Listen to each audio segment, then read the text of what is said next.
अस्सलाम वालेकुम। अस्सलाम जी। आई होप सारे पार्टिसिपेंट्स ने ज्वाइन कर लिया होगा हमें। आपको। सलाम वालेकुम सर। वालेकुम सलाम। कैसे हैं सर, ठीक हैं? मैं ठीक हूँ। अच्छा जी। आई होप लास्ट लेक्चर में आप लोगों को जो है ना, एक हमने ब्रीफ इंट्रोडक्शन दिया था, कोर्स आउटलाइन क्या थी और बाकी सारी चीज़ों का। तो जी। जी, वेलकम बैक। आई होप कि हमारा लास्ट सेशन अच्छा गया था। फिर अगले दिन मैं बीमार हो गया और अल्लाह का बड़ा शुक्र है कि मैं जो है ना रिकवर हुआ हूं, तो लिहाजा आज हम इसको स्टार्ट करते हैं। एक जी थोड़ा सा सर। क्विक जो है ना रिव्यू कर लेते हैं लास्ट जो हमने किया था उसका। अब आप लोगों के पास जो है ये स्क्रीन आ रही है, वेलकम टू ऑल पार्टिसिपेंट्स, ऐसे ही है? यस। Yes sir. जी जी, ये यार। ये आ रही है। अच्छा जी, लास्ट हमने जो है ना कुछ कंसेप्ट्स देखे थे at the end of our session के। Incidence of tax, burden of tax, shifting of tax, ठीक हो गया। फिर लेजिस्लेटिव अथॉरिटी जो है वो कौन है यूएई के अंदर। फिर टैक्स टैक्स एडमिनिस्ट्रेशन अथॉरिटी जो है वो कौन है। और उसके हमने एक एनालॉजी ड्रॉ की थी। एनालॉजी ये ड्रॉ की थी जिस तरह पाकिस्तान में, क्योंकि लास्ट जो इंट्रोडक्शन किया था मोस्टली टैक्स प्रैक्टिशनर्स हैं या वो हैं जो ऑर्गेनाइजेशंस में टैक्स मैटर्स को डील कर रहे हैं, या कुछ स्टूडेंट्स थे जो जॉब सीकर्स हैं या वहाँ पे एज अ प्रैक्टिशनर यूएई में काम करना चाह रहे हैं। तो हम सारों की एक बेस लाइन बनी हुई थी कि जी टैक्स जो है ना वो क्या कहते हैं, एक बेस लाइन हमारी सादे अल्फाजों में के बनी हुई थी। अच्छा, लेजिस्लेटिव अथॉरिटी, जिस तरह यहाँ पे लेजिस्लेटिव अथॉरिटी हमारे पास जो है पार्लियामेंट है, उसने कुछ पावर्स जो है मिनिस्ट्री ऑफ फाइनेंस को या फाइनेंस मिनिस्टर को डेलीगेट की हुई है। इसी तरह वहाँ पे भी जो लॉ मेकिंग पावर है वो है मिनिस्ट्री ऑफ फाइनेंस की। और इस तरह जो टैक्स की एडमिनिस्ट्रेशन अथॉरिटी है पाकिस्तान में फेडरल बोर्ड ऑफ रेवेन्यू है, तो लाइक वाइज वहाँ पे अ, उसको फेडरल टैक्स अथॉरिटी का नाम दिया गया हुआ है। इसके बाद फिर हमने एक टैक्सेबल इनकम का कंसेप्ट वहाँ पे पढ़ा कि टैक्स जो होता है वो हमेशा टैक्सेबल इनकम पे होता है। जिस तरह एग्जेम्प्ट इनकम होती है पाकिस्तान में, उसके हम हर चीज़ को, क्योंकि ज़्यादातर प्रैक्टिशनर्स थे क्लास शुरू हम। हुई, चलो करें। जी। अच्छा, मैं ये रिक्वेस्ट करूंगा तमाम पार्टिसिपेंट से कि जो भी क्वेश्चन और आंसर होंगे ना वो अब हम एंड पे करेंगे, ठीक है? फिर sale and purchase of goods and services के ऊपर डिस्कशन हुई, और फिर इनपुट आउटपुट टैक्स मैकेनिज्म जो वैट के ऊपर हमारा कंसेप्ट था वो। अच्छा, ये जो मॉड्यूल 1 है पार्टिसिपेंट्स, उसका एक ओवरव्यू था। फिर एग्जेम्प्ट पर्सन्स क्या होंगे, टैक्सेबल पर्सन्स क्या होंगे, कॉर्पोरेट टैक्स बेस क्या होगी, ग्रुप टैक्स या टैक्स ग्रुप की प्रोविजंस क्या है, फ्री जोन पर्सन्स क्या है, उनकी टैक्सेशन क्या है, ठीक है, calculation of corporate tax liability है, tax returns and record keeping, और इस तरह जो बाकी जो चीजें हैं उनको हम लेके चलेंगे। Determination of taxable income and payment and refund of tax, ठीक हो गया।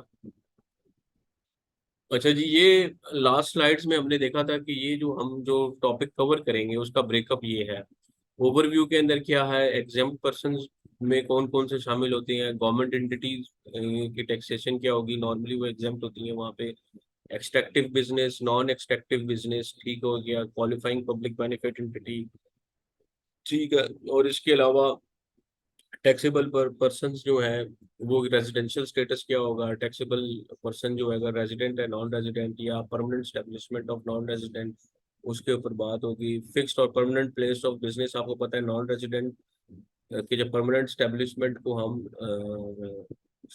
डिटरमिन कर रहे होते हैं तो हम उसमें ये लाजमी चीज़ देखते हैं क्या उसका कोई फिक्स्ड और या परमानेंट प्लेस ऑफ बिजनेस है। इसी तरह स्पेसिफिक एक्टिविटीज़ हैं जो एग्जाम्प्ट है। नॉन एप्लीकेबिलिटी एक्सक्लूजन इन परमानेंट स्टेब्लिशमेंट वो क्या है, ठीक हो गया। उसके अलावा इंडिपेंडेंट एजेंट्स हैं, partners in in unincorporated partnerships क्या हैं, basis of taxation for resident and non resident taxable persons. और इसी तरह ग्रुप टैक्स की प्रोविजंस क्या है, फ्री जोन पर्सन्स और जो एंटिटीज हैं उनकी टैक्सेशन क्या है, टैक्स रिटर्न क्या होगी, calculation of corporate tax liability है, ठीक हो गया। उसके अंदर हम कैसे देख उसको कंप्यूट करेंगे, ठीक है, टैक्स रिलीफ कोई अवेलेबल है वो देखेंगे, डिडक्टेबल एक्सपेंसेस हैं, जिस तरह आप यहाँ पे प्रैक्टिस करते हैं आपको पता है कि इनकम में से एक्सपेंसेस जो है ना वो हम डिडक्ट करते हैं या लेस करते हैं, तो उसके ऊपर जो नेट प्रॉफिट होता है उसके ऊपर हम जो है ना वो हमारी टैक्सेबल इनकम कंप्यूट होता है। टैक्सेबल अगर कोई डिडक्शन है तो डिडक्शंस के ऊपर हमें कौन कौन सी डिडक्शन अलाउड होंगी, कौन कौन सी डिडक्शन नॉट अलाउड होंगी या इनएडमिसिबल होंगी। इसके अलावा क्या कोई ऐसे एक्सपेंसेस भी हैं जिनके ऊपर कोई थ्रेश होल्ड है या कैपिंग लगाई हुई है कि इससे ज़्यादा एक्सपेंस आपको नहीं मिलेंगे, वो भी हम फर्दर जब हम आगे प्रोसीड करेंगे अगले लेक्चर्स में तो हम उनको देखेंगे। इस तरह ट्रांजैक्शन विद रिलेटेड पार्टीज होगी सर, ठीक है। और जिस तरह आपको मैंने बताया था कि ट्रांसफर प्राइसिंग का भी कंसेप्ट इन्होंने इंट्रोड्यूस किया हुआ है यहाँ पे, वो रिलेटेड पार्टी से ही जब रिलेशन एस्टेब्लिश होता है तो उन्हीं केसेस में इनकर होता है। इसी तरह currency for calculating UAE tax और calculation of tax withholding tax payable. कभी कभी वहाँ पे विदहोल्डिंग टैक्स भी इंट्रोड्यूस है, ऑल्दो कि अभी उसका रेट जीरो है, लेकिन उन्होंने कॉन्सेप्ट जो है वो इंट्रोड्यूस करवाया हुआ है। इसी तरह कंप्यूटेशन जब करेंगे टैक्स लायबिलिटी की तो उसमें फॉरेन टैक्स क्रेडिट कैसे जो है ना हमने अप्लाई करना है, किस हद तक मिलेगा, वो सारी चीज़ें हैं। और इसी तरह payment determining of taxable income को कैसे हमने डिटर्मिन करना है। फिर उसके अलावा एडजस्टमेंट कौन कौन सी करनी है, अकाउंटिंग कैसी करनी है, ठीक हो गया। वो सारी चीज़ें जो है हम जो है ना आगे अपने आने वाले लेक्चर्स में इनको कवर करेंगे जैसे जैसे प्रोसीड करेंगे हम। इसी तरह payment and refund of tax है। अच्छा, ये हमने लास्ट अगर आप लोग रिकॉल करें तो हमने कहा था कि हम इसका एक ओवरव्यू लेंगे कि जो है ना ये जो लॉ है यूएई का, जो कॉर्पोरेट टैक्स का लॉ है, ये किस तरह चैप्टर्स में और आर्टिकल्स में जो है ना डिस्ट्रीब्यूट हुआ हुआ है। तो फेडरल बेसिकली जब कॉर्पोरेट टैक्स इंट्रोड्यूस हुआ तो इसका था federal degree law number 47 of 2022 on the taxation of corporations and businesses. ये इसका जो है ना जो कॉर्पोरेट टैक्स है, ये तो इसका एक समझ लें कि हमने एक शॉर्ट नेम रखा हुआ है और इसको आप क्या कहेंगे उर्फ आम में यूज करने के लिए कि जी कॉर्पोरेट टैक्स। जो इसका लॉ का नाम है वो है federal degree law number 47 of 2022 on the taxation of corporation and businesses. अच्छा सर जी, ये जो है लॉ पार्टिसिपेंट्स ये डिस्ट्रीब्यूट हुआ हुआ है चैप्टर्स में, ठीक हो गया, और आर्टिकल्स में। जिस तरह हमारे यहाँ पे पाकिस्तान का लॉ देखेंगे वो भी चैप्टर्स में होता है, पार्ट्स में होता है, डिविजन्स में डिस्ट्रीब्यूट होता है। वो ज़रा कॉम्प्लेक्स सिस्टम में बना हुआ है और फिर उनके अंदर जो है ना वो सेक्शंस चलते हैं। तो वहाँ पे उन्होंने चैप्टर और चैप्टर के अंदर उसके आर्टिकल्स। अब जिस तरह चैप्टर नंबर 1 है, चैप्टर नंबर 1 जनरल प्रोविजंस है और डेफिनेशंस का है, ठीक हो गया। इसमें आर्टिकल नंबर 1 है जिसके अंदर डेफिनेशंस जो है वो लिखी हुई है। तो हम इंशाल्लाह आगे कुछ इंपॉर्टेंट डेफिनेशंस है उनको भी डिस्कस करेंगे। इसके अलावा फिर चैप्टर नंबर 2 है, वो है imposition of corporate tax and applicable rates. इसी तरह चैप्टर नंबर 2 के अंदर अगर आप देखें तो आर्टिकल्स 2 और 3 आते हैं। और आगे जो आर्टिकल्स के नेम है वो लिखा हुआ है position of corporate tax rate. फिर आता है चैप्टर नंबर 3 एग्जाम्प्ट पर्सन्स का। एग्जाम्प्ट पर्सन्स के अंदर फिर जो जो पर्सन एग्जाम्प्ट्स हैं वो सारे इधर उन्होंने लिखे हुए हैं। इसी तरह चैप्टर नंबर 4 है taxable person and corporate tax base, वो किस तरह लॉ में डिफाइन हुई है, वो सारी चीज़ें जो है वो इन आर्टिकल्स के अंदर कवर हो रही हैं। फिर इसी तरह चैप्टर नंबर 5 है फ्री जोन पर्सन्स का। चैप्टर नंबर 6 है कैलकुलेटिंग टैक्सेबल इनकम, ठीक हो गया। उसमें आर्टिकल 20 21 है। आर्टिकल 20 के अंदर जाएंगे तो वहाँ पे लिखा होगा कि general rules for determining the taxable income, ठीक हो गया। स्मॉल बिजनेसेस हैं उनको क्या रिलीफ है। इसी तरह चैप्टर नंबर 7 है एग्जेम्प्ट इनकम का। उसके अंदर लिखा हुआ है कि एग्जेम्प्ट इनकम जो है वो क्या है, ठीक हो गया सर। और इसके अलावा सर जी फिर हम आ जाते हैं चैप्टर नंबर 8 में reliefs, chapter number 9 deductions. Basically purpose ये है कि चैप्टर वाइज आपको ये बताने का, जब आप लोग प्रैक्टिस करेंगे या अगर आप वहाँ पे किसी एंटिटी में जॉब करते हैं तो आपको ये पता होना चाहिए कि ये किस चैप्टर के अंदर या किस सेक्शंस के अंदर जो है ना क्या चीज लिखी हुई है। जिस तरह फ्री जोन पर्सन हैं तो आपको पता होना चाहिए कि चैप्टर 5 में ये है, या आर्टिकल 18 में या 19 के अंदर जो है ना, ये फ्री जोन पर्संस का ट्रीटमेंट लिखा हुआ है, या वहाँ पे हमें लॉ में कहाँ लिखी हुई है चीज। इसी तरह कैलकुलेशन ऑफ टैक्सेबल इनकम है चैप्टर नंबर 6 में देख लें, या आर्टिकल 20 एंड 21 में। जिस तरह जब आप लोग प्रैक्टिस कर रहे हैं तो आप लोगों को पता है, मैं इसको साथ साथ को रिलेट थोड़ा सा पाकिस्तानी लॉ के साथ करूंगा, ऑल्दो कि नहीं करना चाहिए, लेकिन सिर्फ जो है ना एक बेटर अंडरस्टैंडिंग के लिए। ठीक हो गया सर। बेटर अंडरस्टैंडिंग का पर्पज ही सिर्फ ये है कि आप लोग जो है ना वो को रिलेट चीजों को कर सके। जिस तरह हम सेक्शन इनएडमिसिबिलिटी के ऊपर कहते हैं, हमारा जी पाकिस्तान में सेक्शन 21 है इनएडमिसिबल डिडक्शंस का। ठीक हो गया कि कोई भी एक्सपेंस है अगर उसको डिसअलाउ करना है तो हम उसको कहते हैं कि सेक्शन 21 में देखें क्या वहाँ पे अगर वो कंडीशंस मीट हो रही हैं तो वो एक्सपेंस जो है वो डिसअलाउ कर दिया जाएगा। ठीक है। इसी तरह एग्जाम्प्ट इनकम का आ जाए, एग्जाम्प्ट इनकम का चैप्टर नंबर 7 है, रिलीव्स का चैप्टर नंबर 8 है, डिडक्शंस का चैप्टर नंबर 9 है। तो ये है। फिर डिडक्टेबल एक्सपेंडिचर्स कौन से हैं, इंटरेस्ट है एक्सपेंडिचर का क्या ट्रीटमेंट होगा, general interest deductions, limitation rule. जिस तरह मैंने आपसे कहा था कि कुछ चीज़ों के ऊपर लिमिटेशन या कैपिंग लगा दी जाती है। इसी तरह इंटरटेनमेंट एक्सपेंडिचर है, क्या ये अलाउ होगा नहीं होगा। ठीक है। वो सारे हम आर्टिकल्स जब ये पढ़ेंगे इस चैप्टर के, और आने वाले लेक्चर्स के अंदर हम इसको डिटेल में डिस्कस करेंगे। इसी तरह transaction with related parties and connected persons, Pakistan में अगर इसको आप देखें तो सेक्शन 108 है, इसके रूल्स हैं।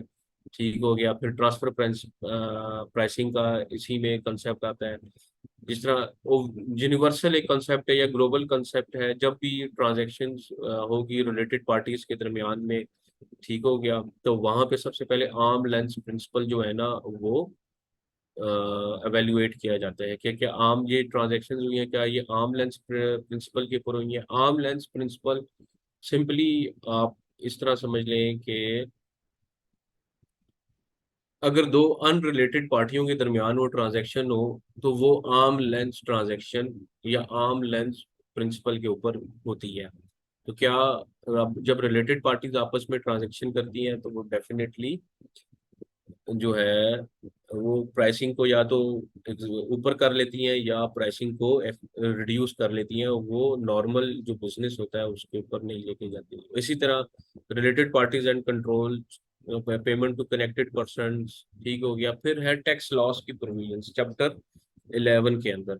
ठीक हो गया। पाकिस्तान में भी आपने देखा है कि हमारे ऊपर टैक्स लॉस अगर किसी एंटिटी को हो जाता है तो उसमें कुछ प्रोविजंस हैं कि वो टैक्स लॉ कितने अरसे तक कैरी फॉरवर्ड हो सकता है, और टैक्स लॉस जो है वो जो है ना ग्रुप अगर आप टैक्सेशन में है तो उसको कैसे होगा। इस तरह चैप्टर 12 है टैक्स ग्रुप प्रोविजंस का। और पाकिस्तान में भी इस तरह चैप्टर 59 है, जिस सॉरी सेक्शन 59 है, जिसके अंदर हम डिटरमिन करते हैं कि जी ग्रुप कैसे फॉर्म होगा। ठीक हो गया। क्या क्या कंडीशंस फुलफिल होंगी तो हम इसे कहेंगे कि जी ये ग्रुप फॉर्म हो गया है। और बेसिकली इस टैक्स प्रोविजन जो ग्रुप्स की होती हैं, हम उसको जितनी भी उसके नीचे एंटिटीज होती हैं हम उनको कंसिडर करते हैं कि ये एक वन फिस्कल यूनिट है, ये एक ग्लोबल कॉन्सेप्ट है। ठीक हो गया। तो जिस तरह लास्ट लेक्चर में हमने कहा था और इस लेक्चर में भी मैं पहले ये बात आप लोगों को गोश गुजार कर चुका हूँ कि जब यूएई में टैक्स आया तो उन्होंने जो बेस्ट प्रैक्टिसेस थी ना, बेस्ट प्रैक्टिसेस ग्लोबली उनको अडॉप्ट किया। उनमें से एक ये भी था कि मुख्तलिफ एंटिटीज जो हैं वो ग्रुप टैक्सेशन को अडॉप्ट करती हैं बेनिफिट टैक्स बेनिफिट या टैक्स प्लानिंग के पॉइंट ऑफ व्यू से। तो ये वो कंसेप्ट है। इस तरह कैलकुलेशन ऑफ जो है चैप्टर 13 के अंदर कॉर्पोरेट टैक्स पेबल वो कैसे होगा। ठीक हो गया। वो आर्टिकल देखें तो 43 से 47 तक है। जिस तरह इसमें अगर आप आर्टिकल्स देखें तो 45 है कि अगर कोई विदहोल्डिंग टैक्स आपका कहीं डिडक्ट हुआ हुआ है, ऑल्दो के यूएई के अंदर करंटली अभी जो रेट है विदहोल्डिंग का वो 0% है, लेकिन उन्होंने कॉन्सेप्ट इंट्रोड्यूस करवा दिया है कि आस्ता आस्ता लोगों का रुझान बनेगा, 0 से 1 लेके जाएंगे, 1 से बढ़ाते जाएंगे। ठीक हो गया। लेकिन अभी तक वो रेट 0% है, लेकिन कॉन्सेप्ट इंट्रोड्यूस करवा दिया गया। फिर आ गया जी विदहोल्डिंग टैक्स और विदहोल्डिंग टैक्स का क्रेडिट। फिर फॉरेन टैक्स का क्रेडिट कैसे लेना है, अवेल करना है, वो इसमें लिखा हुआ है। Payment and refund of corporate tax chapter 14 के अंदर है। फिर एंटी अब्यूज रूल्स हैं, ठीक हो गया। और फिर इसके बाद जो है वो चैप्टर 16 है, वो है रजिस्टर टैक्स रजिस्ट्रेशन का। चैप्टर 17 में आ जाए तो चैप्टर 17 के अंदर आपको टैक्स रिटर्न्स मिलेंगी कि टैक्स रिटर्न्स आर्टिकल 53 के अंदर है, फाइनेंशियल स्टेटमेंट्स का जिक्र है, ट्रांसफर प्राइसिंग का डॉक्यूमेंटेशन है। ट्रांसफर प्राइसिंग को आपने, मैं पिछली स्लाइड पे जा रहा हूँ, आपने ट्रांजैक्शन विद रिलेटेड पार्टीज जो है एंड कनेक्टेड पर्संस, ये उसी का ही समझ लें कि इन दोनों को को रिलेट करके या एक दूसरे के साथ मिला के हम पढ़ते हैं। ट्रांसफर प्राइसिंग के कुछ रूल्स हैं, वो हम देखेंगे, हम उनको इन डिटेल नहीं जाएंगे क्योंकि वो सेल्फ एक अपना स्पेशल टॉपिक है। हम एक उसका ओवरव्यू आपको देंगे कि जी ट्रांसफर प्राइसिंग जब होती है उसकी डॉक्यूमेंटेशन या उसको डिटरमिन कैसे किया जाता है, उसके चार बेसिक कुछ प्रिंसिपल्स हैं। अब तो खैर बहुत ज़्यादा है, लेकिन चार कुछ बेसिक प्रिंसिपल्स हैं, उनको हम देखेंगे कि उनके मुताबिक जो है ना, जो ट्रांसफर प्राइसिंग को हम या प्राइसिंग को हम कैसे डिटरमिन करते हैं। फिर रिकॉर्ड कीपिंग आ गया, टैक्स पीरियड आ गया। टैक्स पीरियड में भी अंदर लास्ट सेशन के अंदर बड़ी एक जो है ना हेल्थी डिस्कशन हुई थी कि जी टैक्स पीरियड क्या होगा। फिर पाकिस्तान में अगर आप देखें तो नॉर्मल टैक्स पीरियड क्या है, नॉर्मल टैक्स ईयर जिसे हम कहते हैं, वो 1 जुलाई से स्टार्ट होता है और 30 जून पे एंड होता है। ठीक हो गया। जिस तरह अगर मैं कहता हूँ कि जी मेरा टैक्स ईयर 2023 है, तो वो टैक्स ईयर स्टार्ट हुआ है 1 जुलाई 2022 से और एंड होगा 30 जून 2023 पे। तो मैं ऐसे कहूँगा ये मेरा टैक्स ईयर कौन सा है, ये टैक्स ईयर 23 है। इसी तरह जिस तरह पाकिस्तानी लॉ के अंदर हमारे पास एक प्रोविजन है सेक्शन 74 में कि हम कोई भी अपना टैक्स ईयर जो है ना वो स्पेशल टैक्स ईयर पे लेके जा सकते हैं या स्पेशल टैक्स ईयर से नॉर्मल टैक्स ईयर पे चेंज कर सकते हैं। चेंज ऑफ टैक्स पीरियड की प्रोविजन जो है वो यूएई का जो कॉर्पोरेट टैक्स लॉ है उसके अंदर भी मौजूद है। फिर कुछ क्लैरिफिकेशंस हैं, वॉयलेशन एंड पेनल्टीज अल मशहूर। आपको पता है हर लॉ के अंदर जो है ना अगर कोई वायलेशन होती है तो उस वायलेशन के की पेनल्टी क्या होगी वो डिफाइन हुई है। ठीक हो गया।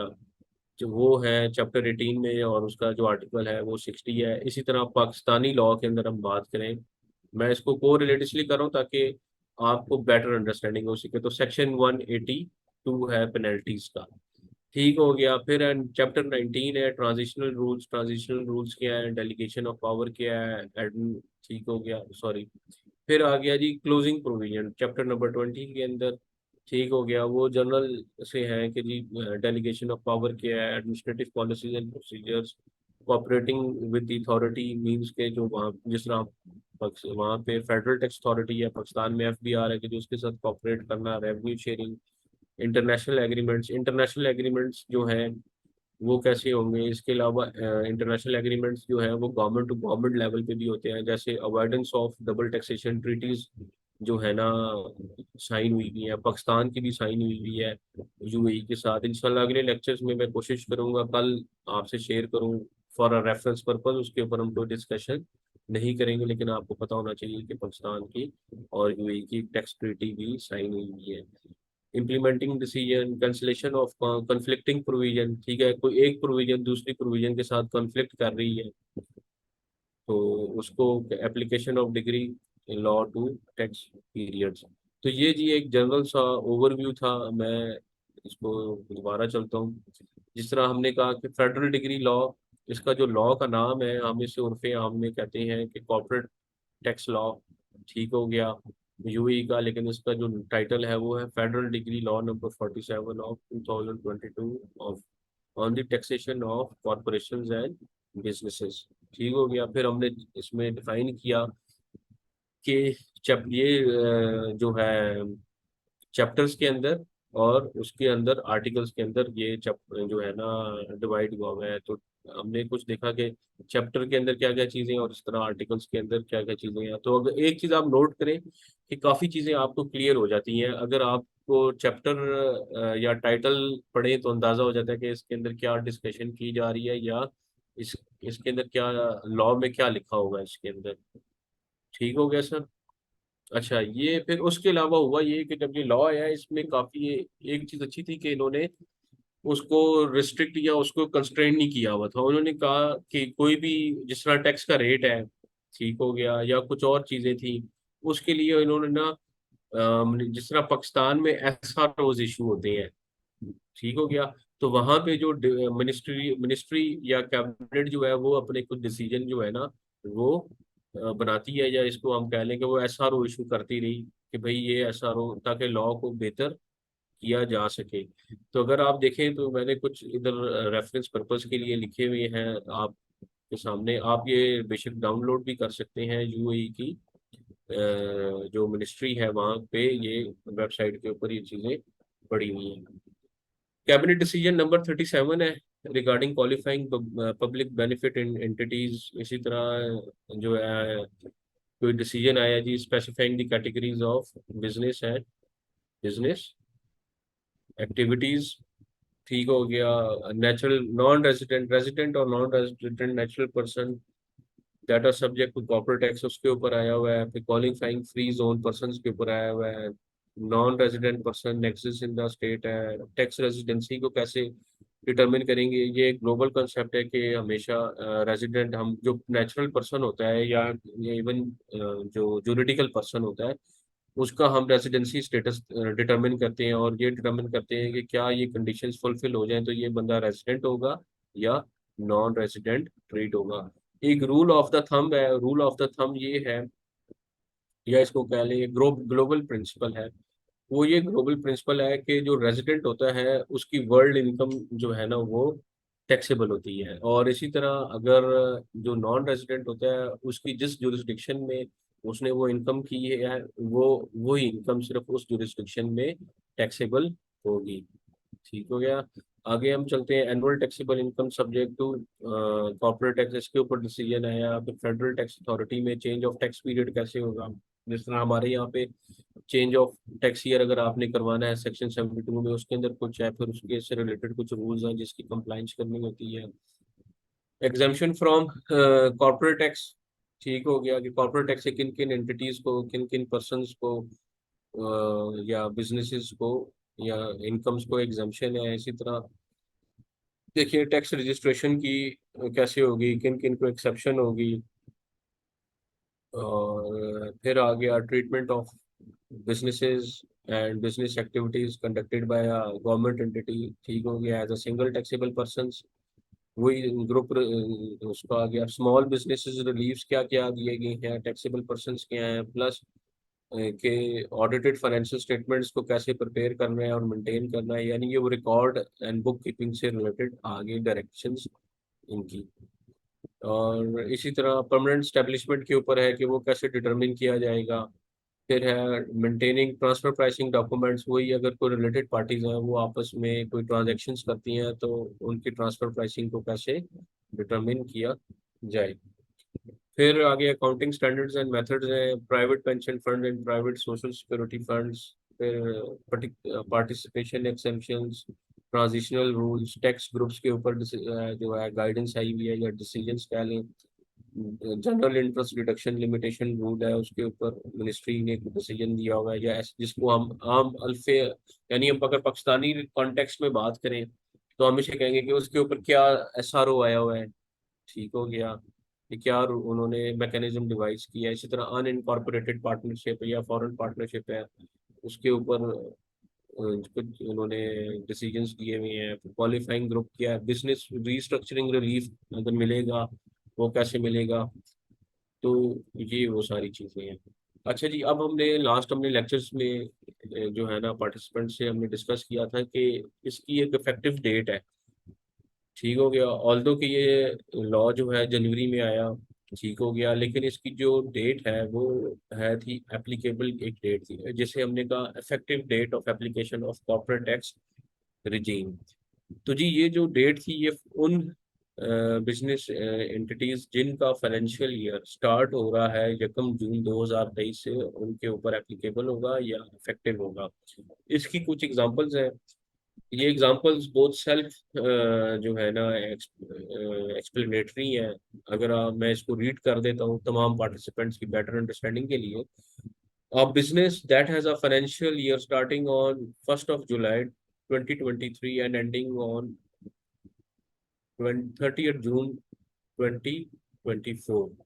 ठीक हो गया। तो क्या ये एप्लीकेबल होगा इस पे कॉर्पोरेट टैक्स रेट? तो जी बिल्कुल इस पे एप्लीकेबल होगा कि business will become to subject to UAE corporate tax from 1st of July 2023, which is the beginning of the first financial year that start on or after 1st June 2023।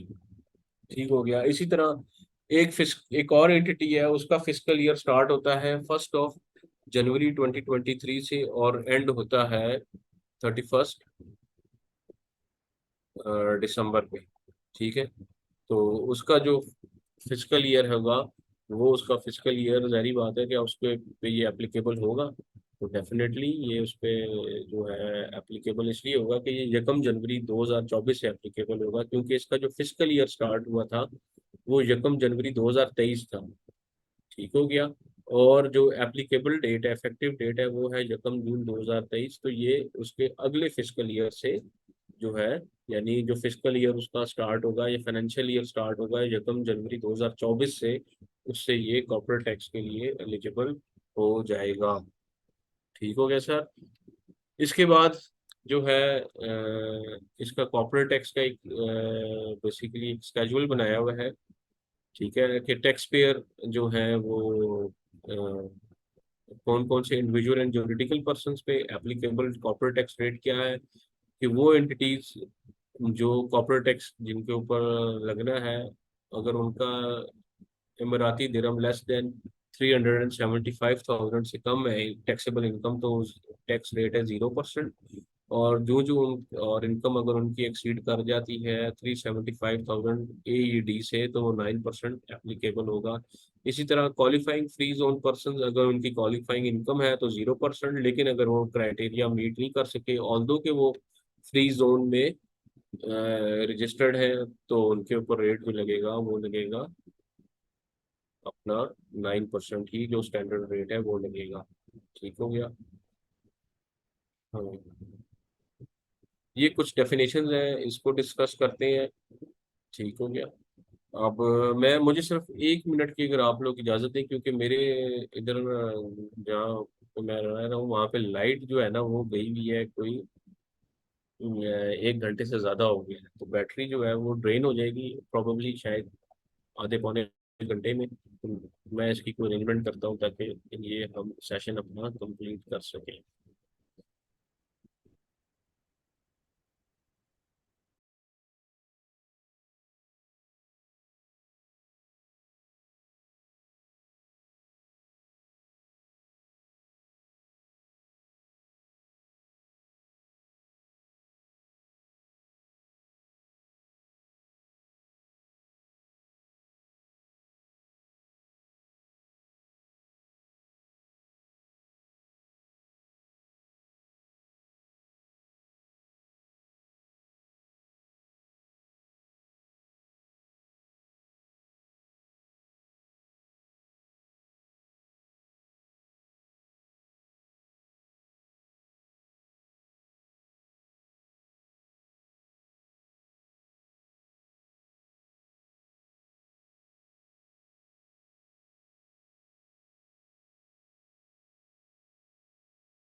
Ji, I hope मेरी आवाज़ आप सारों को आ रही होगी।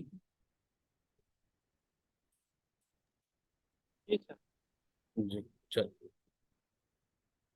अच्छा sir जी, इसमें कुछ इंपॉर्टेंट डेफिनेशंस जैसे अथॉरिटी क्या है, फेडरल टैक्स अथॉरिटी, इस तरह बिजनेसेस में, ये मैं इसको सिर्फ ये कह रहा हूँ कि कुछ हमारे नए दोस्त हैं उनको उनकी बेटर अंडरस्टैंडिंग के लिए। Any activity conducted regularly on an on going and independent basis by any person and in any location such as industrial, commercial, agriculture, vocational, professional, service or excavation activities or any other activity related to the use of tangible and or intangible properties. तो वो definition है business की। इसी तरह corporate tax imposed by this decree law on juridical person and business income. इसी तरह जो है क्वालिफाइंग इनकम क्या है? The tax imposed by this law, यानी जो कॉर्पोरेट टैक्स लॉ है on juridical person and business income, ठीक हो गया। Any income derived by a qualifying free zone person that is subject to corporate tax at the rate specified in paragraph A of clause 2 of article 3 of the degree law. जिस तरह अभी हमने ऊपर इस वाले स्केजुअल के अंदर ये देखा कि जी क्वालिफाइंग फ्री जोन पर्सन है या उनकी इनकम है, तो अगर क्वालिफाइंग इनकम करती है यानी जो करेक्टरिस्टिक्स हैं या जो कंडीशंस हैं वो फुलफिल होगी तो वो 0% रेट है। अगर वो कंडीशंस फुलफिल नहीं हुई तो उसके ऊपर वो स्टैंडर्ड रेट जो 9% का है वही उस पर एप्लीकेबल होगा। ठीक है जी। पर्सन क्या है? एनी नेचुरल और ज्यूरिडिकल पर्सन। नेचुरल पर्सन जिस तरह इंडिविजुअल्स हैं, ज्यूरिडिकल पर्सन में जो है कंपनीज आ सकती हैं, गवर्नमेंट एंटिटीज आ सकती हैं, ठीक हो गया। ये ज्यूरिडिकल पर्सन की डेफिनेशन में फॉल करती हैं, ठीक है। उसके अलावा बिजनेस एक्टिविटी, एनी ट्रांजैक्शन और एक्टिविटीज और सीरीज ऑफ ट्रांजैक्शन और series of activities conducted by person in the course of its business, ठीक हो गया। और फिर है मैंडेटेड एक्टिविटी। एक जिस तरह हमने बिजनेस का पढ़ा, बिजनेस एक्टिविटी पढ़ी, इसी तरह मैंडेटेड एक्टिविटी भी है। Any activity conducted by a government control entity, ठीक हो गया, in accordance with the legal instrument establishing a federal degree law number 47 of, यानी यही कॉर्पोरेट टैक्स लॉ का जिक्र कर रहे हैं। Unofficial translation 3 regulating the entity that is specified in a decision issued by the cabinet at the suggestion of the minister. जिस तरह अभी हमने लॉ को पढ़ा, उसके बाद फिर कुछ कैबिनेट के डिसीजन आपके सामने प्रेजेंटेशन में दिखाए, इसी तरह उन डिसीजन में से एक डिसीजन जो है वो ये भी है कि मैंडेटेड जो है एक्टिविटीज वो क्या है और गवर्नमेंट कंट्रोल एंटिटीज वो क्या होंगी। इसी तरह natural resources water, oil, gas, coal, naturally formed minerals and other non renewable non-living natural resources that may be extracted from the states territory। states के मुराद यूएई की टेरिटरी।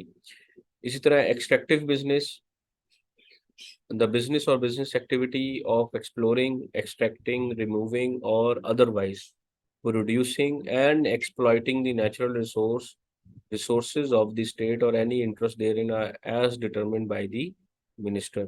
एक्सप्लोर, जिस तरह आपको पता है कि वो जितनी भी गल्फ कंट्रीज हैं वो सारी जो है नेचुरल रिसोर्सेज में जैसे ऑयल है, गैस है, ठीक हो गया, उसके उनके ज़खायर ज़्यादा हैं तो वहाँ पे ये माइनिंग ज़्यादा होती है, एक्सप्लोरिंग ज़्यादा होती है, ठीक हो गया।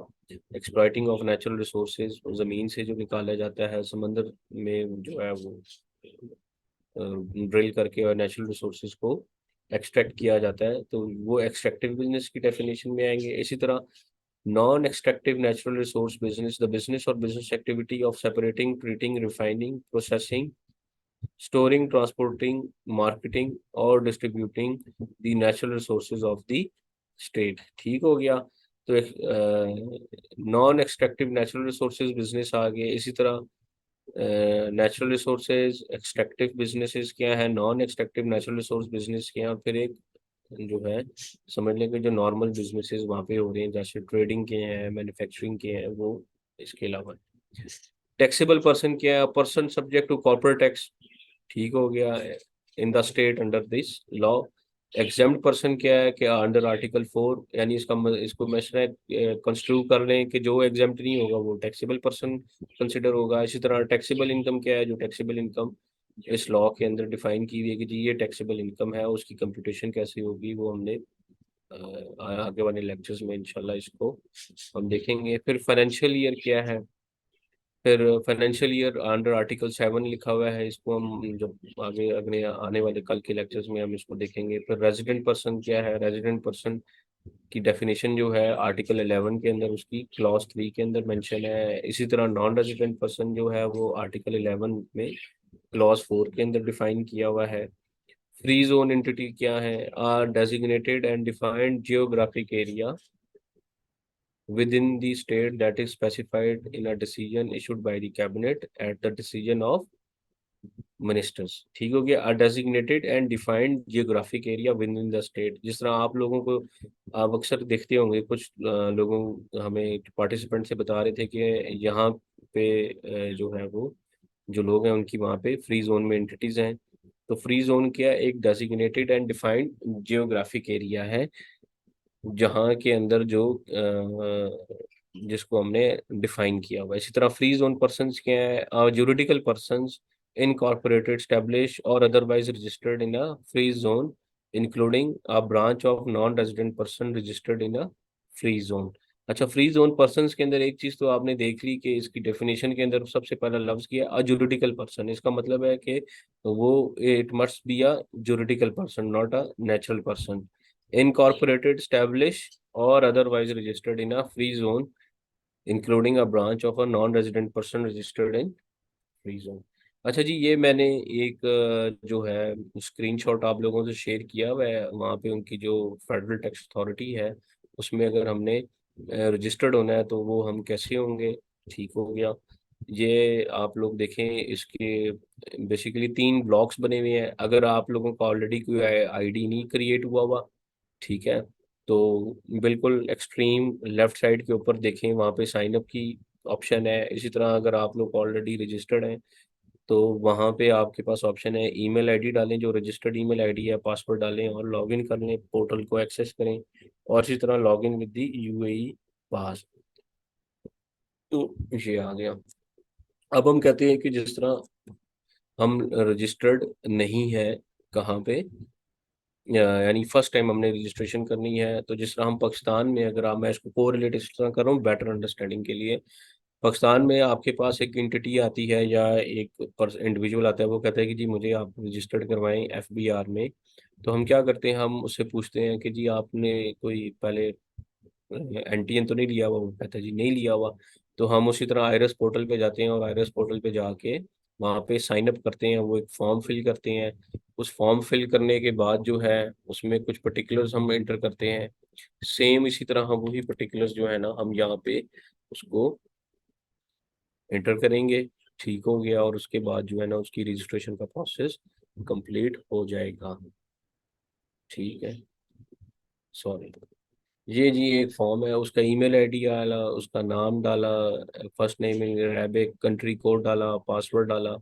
पासवर्ड के ऊपर जिस तरह यहाँ पे वो कहता है कि जी आपने ये कुछ कंडीशंस हैं, वो आपने स्पेशल करेक्टर एक लाजमी होना चाहिए, उसकी लेंथ कितनी होनी चाहिए, तो वो सारी चीज़ें जो है ना इसमें लिखनी है। पासवर्ड वही देखें, अगर आप ऑलमोस्ट देखें तो वही सेम फॉर्म है, उसको कंटिन्यू करेंगे और उसके बाद जो है ना हमारा लॉगिन पासवर्ड कुछ वो प्रोसेस एप्लीकेशन में जाती है और फिर हमारा यूज़र क्रिएट हो जाता है। ठीक हो जी, ये आज की एक हमारी ब्रीफ सी प्रेजेंटेशन थी। ठीक हो गया। मैं रिक्वेस्ट करूंगा कि किसी पार्टिसिपेंट का कोई क्वेश्चन है तो प्लीज अपना माइक अनम्यूट करें ताकि हम आगे प्रोसीड करें। सर अली गुल बात कर रहे, क्वेश्चन था कि हम्म। आवाज आ रही है सर आपको? जी जी आ रही है अली। मुझे पूछना था कि जो फ्री जोन में लिखा हुआ था ना टैक्सेशन 0% होगी या 9%, तो ये 9% जो है ये ओवर एंड अब 3,75,000 से ओवर एंड अबव पे होगी ना? सर जी देखें, 3,75,000 से ओवर एंड अबव होगी, लेकिन अभी उसमें ना अभी हम जाएंगे इंशाल्लाह फ्री जोन पर्संस की जब जाएंगे ना, इसकी क्वालिफाइंग कुछ कंडीशंस हैं जी अली। वो जी जी कंडीशंस अगर वो देखें उसने लिखा हुआ है, मैं ये स्लाइड आपको नजर आ रही है अगर जी मैं, अच्छा, जी सर। हाँ मैं स्लाइड में आप देखें एप्लीकेबल कॉर्पोरेट टैक्स रेट का कॉलम है, जो राइट साइड का कॉलम है, उसमें क्या लिखा हुआ है कि 9% on the taxable income that does not meet the qualifying income definitely. Definition. ठीक हो गया। अगर वो जी सर। इनकम क्वालिफाई नहीं कर रही तो डेफिनेटली उस पर रेट कौन सा लगेगा? स्टैंडर्ड। अदरवाइज उसके ऊपर कौन सा रेट लगेगा क्वालिफाइंग इनकम के ऊपर? जीरो 0। परसेंट ठीक है। इस तरह इंडिविजुअल एंड जुरिडिकल पर्सन पे आ जाए। ठीक है, मैं इसको थोड़ा सा मजीद एलोबरेट कर रहा हूँ, ऊपर वाले स्लैब में आ जाए। ठीक हो गया। ऊपर वाला हम्म। स्लैब जो है उसमें वो क्या कहता है कि जिसकी 3,75,000 इमराती दिरहम से कम है इनकम, टैक्सेबल इनकम। ठीक हो गया, टैक्सेबल जी इनकम की बात कर रहा हूँ। टैक्सेबल इनकम को मैं इस तरह ब्रीफ कर लूँ फॉर द सेक ऑफ जो है ना एक्सप्लेनेशन। ठीक है, सारे पार्टिसिपेंट्स अगर कहीं नोट कर लें या लिख लें कि एक एंटिटी उसने पूरे साल बिजनेस किया और उस बिजनेस करने के नतीजे में उसकी टोटल टर्नओवर था सपोज 1 मिलियन दिरहम का। उसने अपने एक्सपेंसेस निकाले, ठीक है, ट्रेडिंग करता था, उसने अपने एक्सपेंसेस निकाले, उसकी कॉस्ट ऑफ गुड्स सोल्ड निकली, एक्सपेंसेस सैलरीज निकली, रेंट्स निकली, अदर एक्सपेंसेस निकले। निकालने के बाद उसका जो नेट इनकम बची वो बची उसको 2,75,000 दिरहम। अब वो 2,75,000 दिरहम जो है वो लेस देन जो थ्रेश होल्ड डिफाइन हुआ हुआ है उससे कम है, तो लिहाजा उस पर कोई टैक्स नहीं लगेगा। लेकिन वही अर्न उसने पैसे किए कितने, 1 मिलियन दिरहम। अब उसने नीचे एक्सपेंसेस सारे लेस किए, कॉस्ट ऑफ ट्रेडिंग एक्टिविटी है, उसने सारे एक्सपेंसेस लेस किए, सारी चीजें लेस की, सारे एक्सपेंसेस लेस किए। ठीक है, जो जो लॉ के अंदर जिस तरह हमने देखा कि डिडक्शंस के ऊपर भी कुछ रिस्ट्रिक्शंस हैं, जो डिडक्शंस अलाउबल थी वो अलाउबल डिडक्शंस लेस करने के बाद हमने ये डिटरमिन किया कि अब इसकी जो इनकम है वो है कितनी। मैं सपोज कह देता हूँ कि जी 4,75,000 इमराती दिरहम। ठीक हो गया। अब 4 लाख इमराती दिरहम में से 3,75,000 जो है वो तो उसके ऊपर क्या रेट था, 0%। जीरो। ठीक हो गया, तो 1 लाख पीछे रह गया। 1 लाख के ऊपर 9% का रेट लगा। 9% के ऊपर क्या जनाब ये कैलकुलेशन होगी, 9,000 9,000 इमराती दिरहम जो है वो उसकी taxable tax tax liability. Liability है, कॉर्पोरेट टैक्स लाइबिलिटी है। हाँ, अगर उसमें से कोई उसने फॉरेन टैक्स क्रेडिट लिया या उसको कोई स्मॉल बिजनेसेस का रिलीफ मिला, ठीक है, कुछ और रिलीफ मिले, कोई अगर इन सपोज कोई उसने वो एक्सपोर्ट्स की, ठीक हो गया, वो एक्सपोर्ट्स करने के बाद वहां से जो पैसे आए उसके ऊपर उस मुल्क वालों ने कुछ टैक्स काटा। जिस तरह हम यहाँ पे मैं एक एग्जांपल देता हूँ, उसको कोरिलेट इसलिए पाकिस्तानी लॉ के साथ करता हूँ कि जब हम नॉन रेजिडेंट को पाकिस्तान से बाहर पैसे भेजते हैं, नॉन रेजिडेंट को पेमेंट करते हैं, तो हम उस पे अंडर सेक्शन 152 सर्टन टैक्स की अमाउंट जो है वो विदहोल्ड करते हैं, सर्टन पेमेंट ना। तो किसी ने उसी तरह उस एंटिटी की जो यूएई में रजिस्टर्ड थी और एलिजिबल थी कॉर्पोरेट टैक्स रेट की, उसका कोई टैक्स क्रेडिट काटा, उसका टैक्स काटा हुआ था फॉरेन टैक्स, कितना, सपोज 2,000। तो 2,000 उसकी उसमें से लेस हो गया और बाकी उसने कितना नेट कितना जमा करवाना है, 7,000। ठीक है, आई होप मैंने इस एग्जांपल को बड़ा डिटेल में और ब्रीफ में एक्सप्लेन किया है। सर एक क्वेश्चन है मेरा। जी, देखिए फॉर एग्जांपल मैंने अगर कोई ब्रांच खोली है मार्च 2023 में, राइट? ये दोबारा तो बोलेंगे, दोबारा रिपीट कीजिएगा प्लीज। मैंने फ्री जोन में एक ब्रांच खोली है 2023 मार्च के अंदर, राइट? हम्म। तो बाय डिफॉल्ट तो मैं जनवरी टू दिसंबर वाले फॉल ईयर में ही फॉल करूंगा, सर उनका जी जो ये ईयर है। डिपेंड करता है डेफिनेटली आपका टैक्स ईयर। अगर आप वो जॉर्जियन कैलेंडर फॉलो कर रहे हैं, देखें लॉ के अंदर जब हम जाएंगे ना टैक्स पीरियड के अंदर, तो हम हम्म, वो आर्टिकल को देखेंगे अभी जो है ना आर्टिकल, आई होप मैं अगर आप लोगों से स्क्रीन शेयर कर दूं। अच्छा, हम यहाँ पे चले जाते हैं जी, 1 मिनट। अब हम थोड़ा इसको, मैं इसको इस तरह करते हैं जी, हम ये देखते हैं कि जी टैक्स पीरियड जो था ना उसके ऊपर कौन सा आर्टिकल था। जी आप लोग भी जरा देखते जाएं जी कहाँ पे है जी टैक्स पीरियड के ऊपर कहीं आपको आर्टिकल नजर आ रहा है कि कौन सा आर्टिकल टैक्स पीरियड को 17 डील। था सर, 17। 17, वाह जी वाह, जबरदस्त।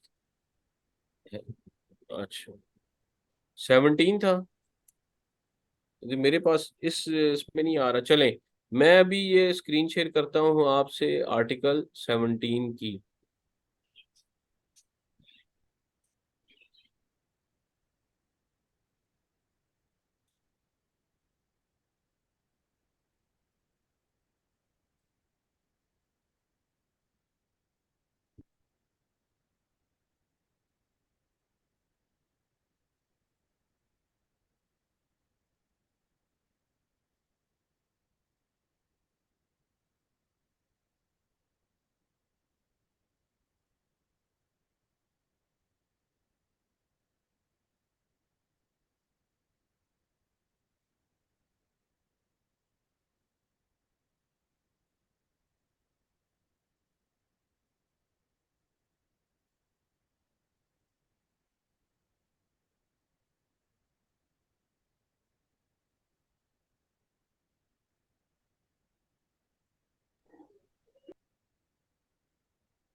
जी अदनान साहब आपने क्वेश्चन किया था।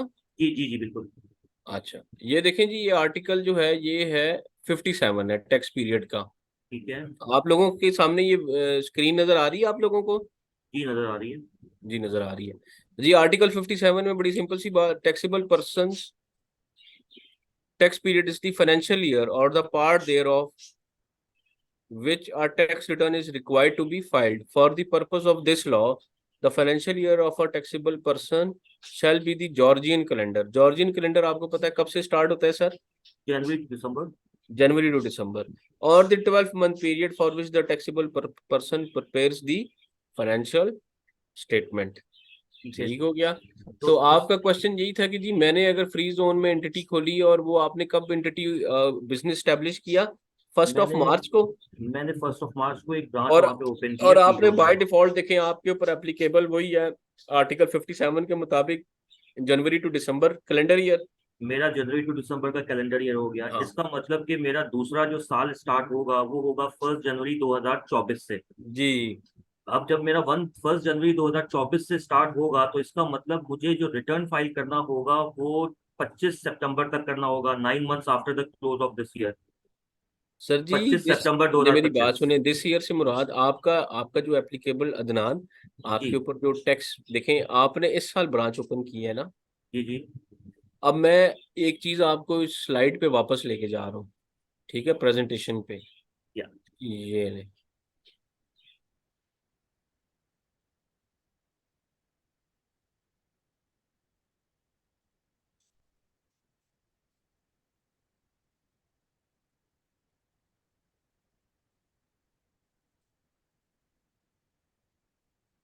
हाँ जी अदनान, अब आपके सामने एक स्लाइड नजर आ रही है आपको? जी जी। अच्छा अदनान, अब इसमें इस स्लाइड को आप रीड करें सारे पार्टिसिपेंट्स के लिए। देखें, यहाँ लिखा हुआ the UAE regime will become effective for financial year starting on or after 1st June 2023, right? 2020। A जी business that has a financial year starting on 1st July 2023 and ending on 30th June 2024, the business will become subject to UAE from 1st July 23, which is beginning of the first financial year that start on or after 1st June hmm 2023. Agreed, हम्म बिल्कुल ठीक है। अच्छा, second जो है, a business that has a financial year starting on 1st January 23 and ending on 31st December, business will become subject to UAE corporate tax from 1st January 2024, which is the beginning of the first financial year that starts on or after 1st June 2023. I got that जी point. देखिए sir, मैं सवाल थोड़ा सा मेरा different है। मैं हम्म आपसे ये कह रहा हूँ, ठीक है, आई एग्री कि मेरा जनवरी टू दिसंबर का फाइनेंशियल ईयर है, ठीक है, उसकी रिटर्न फाइलिंग वगैरह भी मैं उस हिसाब से कर लूंगा। अब हम्म। मेरी कंपनी का जो ईयर है that is July to June. मैं ईवीएम को रिप्रेजेंट कर रहा हूँ, मेरा फाइनेंशियल ईयर है इस जुलाई टू जून, और मुझे अपनी ब्रांच का ईयर कोइंसाइड करना है विद माय पेरेंट कंपनी। हाँ अब मैं बताता हूँ। हाँ अब मैं दोबारा जाऊँ अपनी पुरानी जो जी मैंने लॉग में जी आता जी। हूँ। ठीक हो गया। अब ये मैं मैं, एक मिनट दे दे, जी मेरा जी जी जी। सवाल एक्चुअली मेरा ये था कि हम्म मेरा वहां पे ब्रांच का ईयर तो बाय डिफॉल्ट मुझे जनवरी टू दिसंबर मिल गया। अब मुझे हम्म। इसको कोइंसाइड करना है अपने ईयर के साथ। अब मुझे पहले क्या स्पेशल ईयर का अप्रूवल लेना पड़ेगा क्योंकि they follow ji January to दिसंबर, और फिर मैं रजिस्ट्रेशन करवाऊंगा? That was my question. जी जी आपने देखें, अब एंटिटी वहां पे आपकी रजिस्टर्ड होगी है जिसका फाइनेंशियल ईयर था जनवरी टू दिसंबर। बिल्कुल ठीक ठीक हो है। गया। हमने आर्टिकल 57 में उसने हमें नॉर्मल टैक्स ईयर दे बताया कि जी दिया। नॉर्मल टैक्स ईयर ये होगा। साथ बिल्कुल ही ठीक है। हम कोई और टैक्स ईयर भी अडॉप्ट कर सकते हैं, चेंज ऑफ टैक्स ईयर। तो डेफिनेटली हम क्या करेंगे कि हम चेंज ऑफ टैक्स ईयर की जो है पहले एप्लीकेशन रिक्वेस्ट वहां पे डालेगी देंगे। वो हाँ अलग, जी इसके बाद मैं रजिस्ट्रेशन के पोर्टल पे जाऊंगा। जी जी जी जी, हम वो डालें, चेंज ऑफ टैक्स ईयर करवाएंगे। वो हम उसे कहेंगे जी, क्योंकि देखें वहां पे आपकी ब्रांच रजिस्टर्ड है। हम्म। ठीक हो गया। हम उन्हें कहेंगे जी हमारी जो पेरेंट एंटिटी है उसका टैक्स ईयर जो है वो जुलाई टू जून है। ठीक है। ठीक है। वो वहां पे हमारा टैक्स ईयर चेंज करेंगे। ठीक है। ठीक है। तो वो जब चेंज हो जाएगा उसके बाद फिर जो है वो ब्रांच और उसका कोइंसाइड कर लें, मैच कर लें और फिर आगे उसकी कंप्लाइंस करते रहें। लेकिन जो ट्रांजिशन पीरियड है, मैं दोबारा आपको एक लेके जाता हूँ। ठहरें, ये स्क्रीन शेयर पे ये आ गया। ये जी चेंज ऑफ टैक्स पीरियड। ठीक हो गया। चेंज ऑफ टैक्स ठीक पीरियड अगर इजाजत है तो मैं इसको रीड कर लूं। बिल्कुल बिल्कुल। देखें जी, लव स्टार्ट और not with standing article 57 of this law, taxable person can make an application to the authority to change the start and end of its tax period or use a different tax period subject to the condition to be set by the ठीक है। authority। ठीक हो गया sir? Okay great.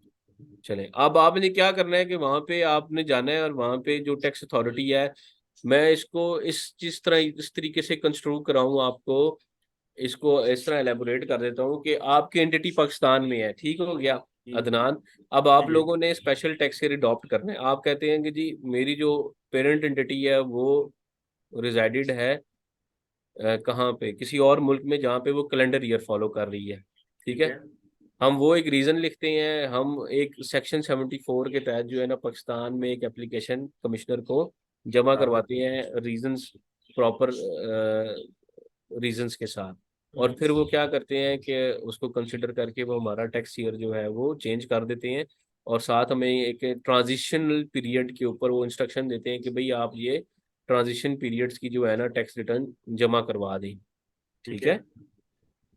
तो आई hope आपको आप complete एक understanding आ गई होगी कि बिल्कुल, जी थैंक ये you so tax much. Year हम चेंज करा सकते हैं, वहाँ पे भी करा सकते हैं, ठीक हो गया। और उसकी एप्लीकेशन आप इसी तरह आर्टिकल 58 के तहत किसको देंगे, वहाँ पे जो वहाँ। फेडरल टैक्स अथॉरिटी है उसको, ठीक है ठीक है। ठीक है, और एग्री। वो फिर आपका टैक्स ईयर चेंज कर देगी।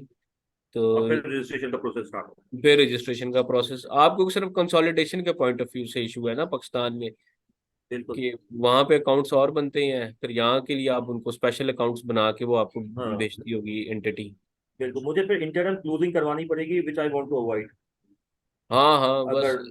अच्छी बात है, वैसे वैसे करना नहीं चाहिए। हाँ। अच्छा जी, हमारे दोस्त हैं फजलुल हक साहब। जी अस्सलाम वालेकुम सर, कैसे हैं? वालेकुम अस्सलाम।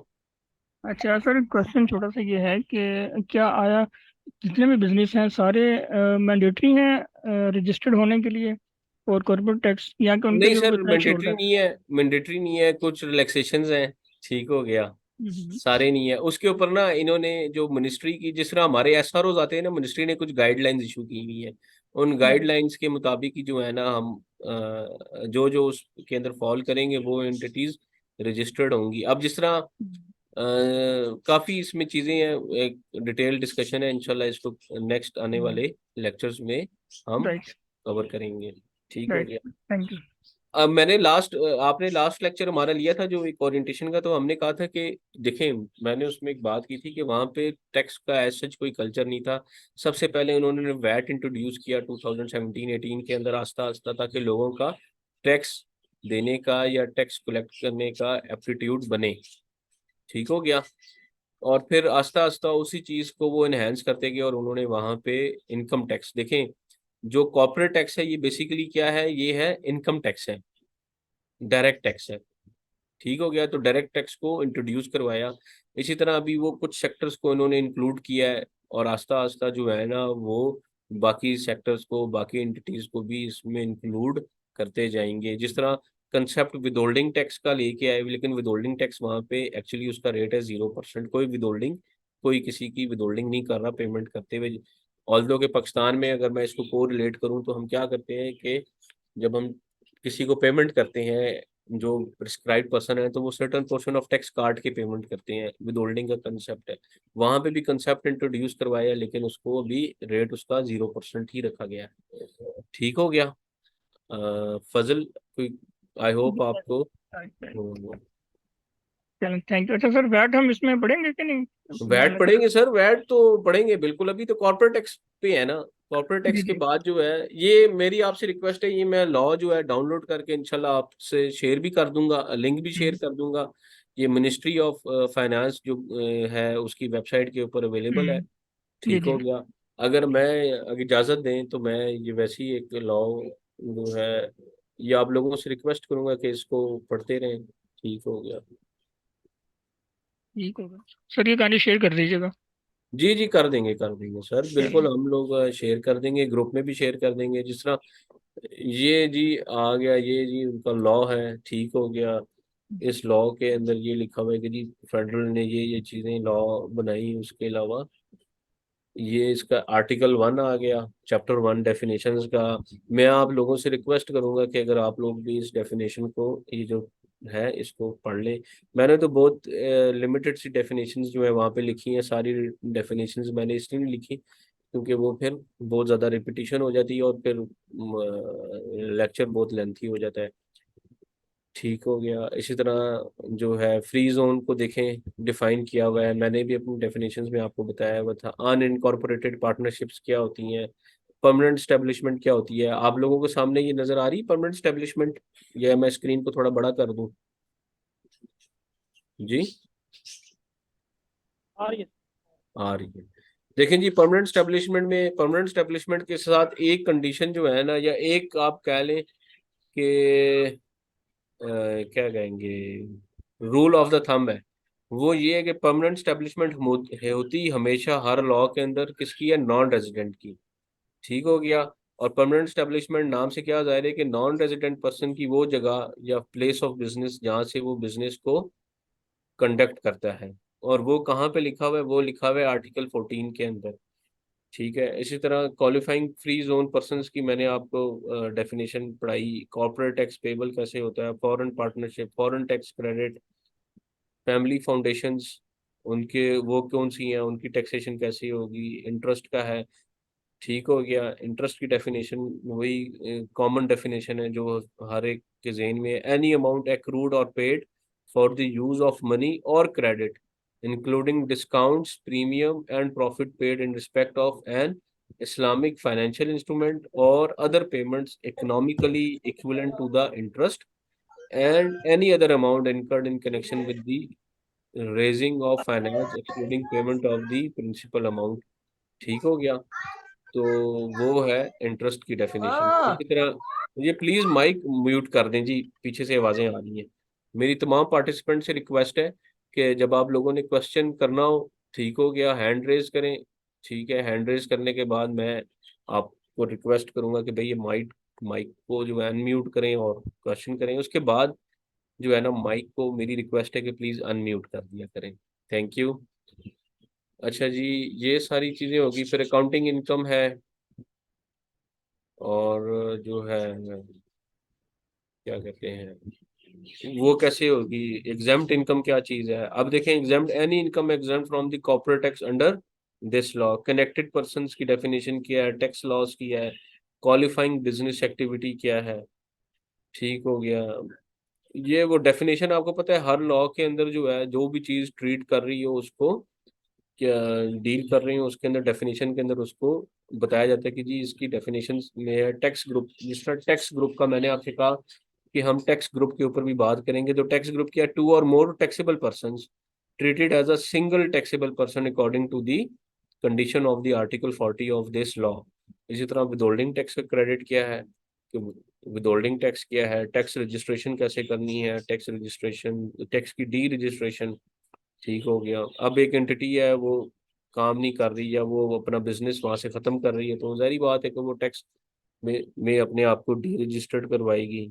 इसी तरह चैप्टर 2 आ गया। चैप्टर 2 और उसका आर्टिकल 2 में है कि जी कॉर्पोरेट टैक्स लॉ की इम्पोजिशन कैसे होगी। ठीक हो गया। चैप्टर 3 के अंदर कॉर्पोरेट टैक्स लॉ के रेट्स थे, वो मैंने आप लोगों को स्लाइड्स के अंदर शेयर करवा दी हैं। और फिर एग्जाम्प्ट पर्सन क्या, एग्जाम्प्ट पर्सन को पढ़ लेते हैं जी। ये एक इंटरेस्टिंग है कि एग्जाम्प्ट पर्सन से किसी ने क्वेश्चन भी किया था जी। Following person shall be exempt from the corporate tax, a government entity, a government controlled entity. ठीक हो गया। A person engage in extractive business that meet the condition of the article 7 of this law. ठीक हो गया। Extractive businesses हम पढ़े थे कि एक्सट्रैक्टिव बिजनेसेस कौन से होते हैं, जो नेचुरल या मिनरल रिसोर्सेज को एक्सट्रैक्ट करते हैं। ठीक हो गया। और नेचुरल रिसोर्सेज को भी उन्होंने बताया हुआ था कि वो कौन कौन से नेचुरल रिसोर्सेज हैं। इसी तरह person engage in the non extractive natural resource business. एक तो एक्सट्रैक्टिव बिजनेस आपने डेफिनेशन पढ़ी थी, अगर कहते हैं तो मैं दोबारा आप लोगों के सामने उसको प्रेजेंट कर देता हूँ। स्क्रीन शेयर करते हैं जी।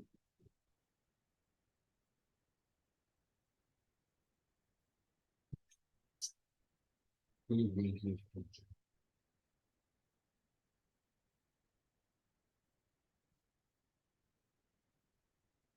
एक्सट्रैक्टिव नेचुरल रिसोर्सेज डेफिनेशन आपके सामने आ गई, वाटर, ऑयल, गैस, कोल, ये नेचुरल रिसोर्सेज हो गए। Extractive business, exploring, extracting, removing or otherwise producing and exploiting the natural resources of the state or any interest therein as determined by the minister। और non extractive natural resources में क्या था?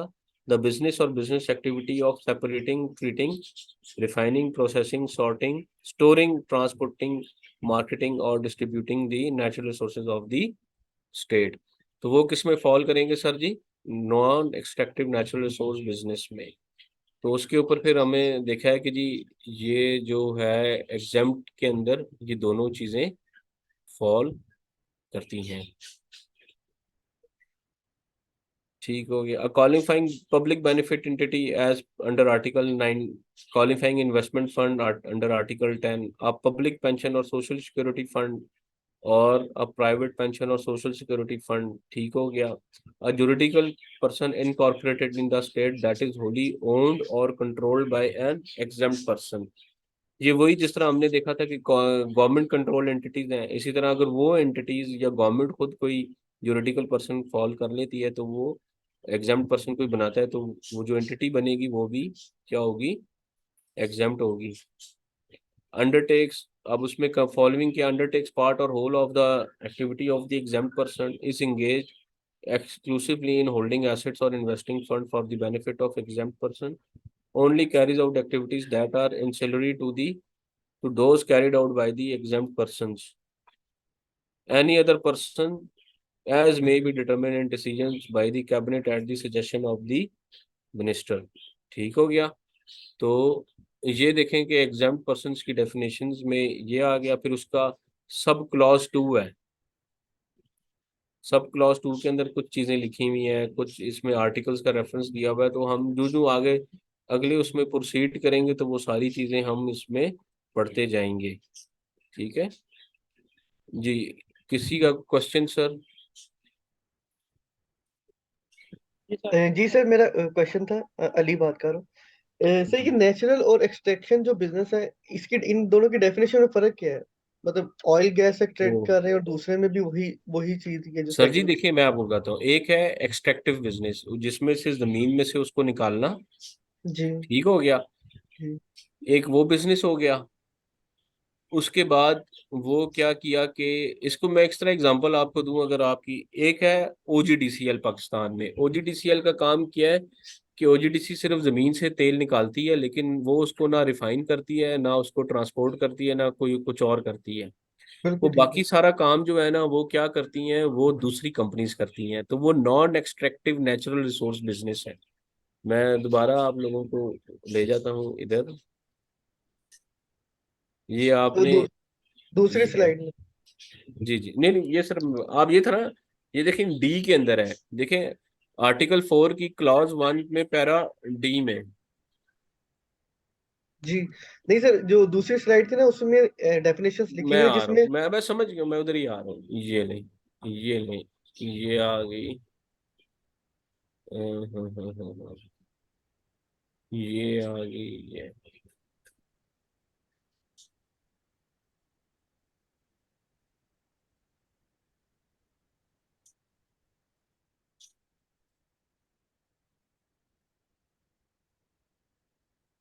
आप आपके सामने आ गई स्लाइड?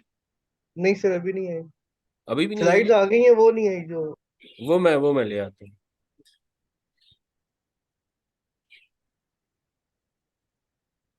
माउस पता नहीं कहीं मेरा गायब हो जाता है फिर आ जाता है। हम्म।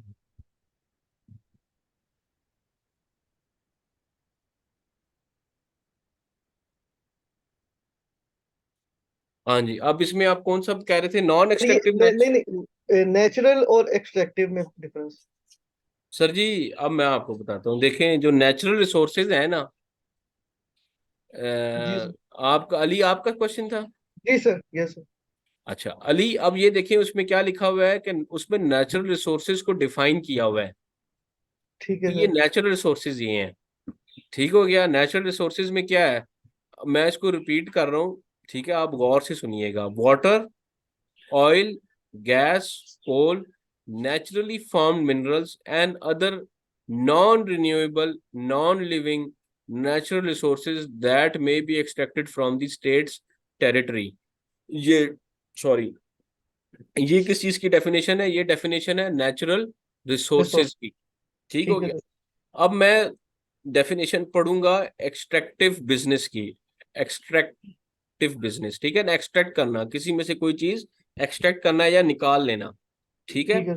द बिजनेस और business activity of exploring, extracting, removing, or otherwise producing and exploiting the natural resources of the state of any interest or any interest therein as determined by the minister।